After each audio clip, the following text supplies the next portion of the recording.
How do you do your marketing?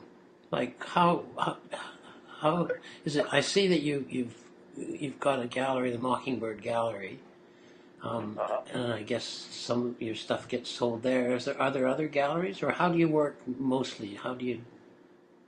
Well, what I've been doing, and in fact, it's funny you mentioned that. I just met this guy this morning when I was having coffee. He's very big into social networking. Excuse me, and we were talking about that. And in some ways, I can see how that could be beneficial, but in some ways, I don't see it as being very helpful um, in keeping sort of with that fine art mystique about things. I kind of have this thing in my mind that it somewhat cheapens the image and the mission as a fine artist, and that's just my opinion about that. But I'm not so naive to think that the social medias and social networks wouldn't be helpful. I just haven't figured out how to use them Yeah. like satisfaction. But to answer your question, I think directly is that um, I am with one gallery right now, and that's Mockingbird. And the reason I'm with just one right now is I'm not a very prolific painter.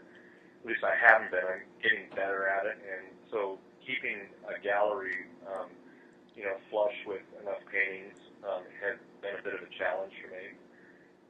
And so what happens is I belong to Oil Painters America, and I get my work into as many high-profile shows as I can. Yes. And by doing that, that somewhat does the marketing for me. Of course. Yeah. People see it and they And say, "I want one of those." Yeah. right, and in these galleries, for example, I just got into Oil Painters America's national show, Yeah. um, which Beautiful is in picture. What May. is that animal? Is that a? It looks like a lynx or something, but I think it's maybe just a cat. But it's beautiful. There's one of the cat-like creature lying on a table, with his ears straight up and looking straight at me. You Oh, that's one that was in a national show. That's not the one that got in this year. Oh, okay. Yeah, the one that I have is excuse me, it's a landscape. It's a 24 by 30 landscape of an Okay. area over in Central Oregon. Yeah. But the one that you're looking at, that was actually a cat I had, a pet of mine. And that painting had got into a national show in, I can't remember exactly where that one was. I think it was in Santa Fe. That's the boldest, brassiest, well set up cat I ever saw. It's amazing.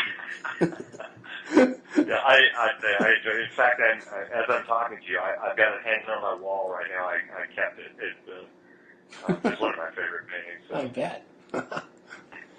But, Okay. but yeah, that's kind of what I do. Is for right now, I've just been getting into these shows. I was in the excuse me, Legacy Gallery in Scottsdale.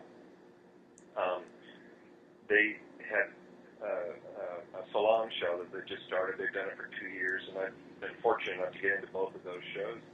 That's great.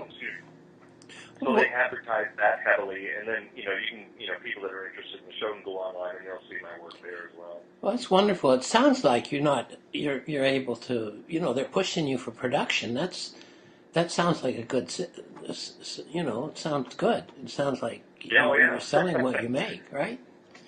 And they're Yeah, asking you for more. That's how could any artist want more than that, really? right, yeah.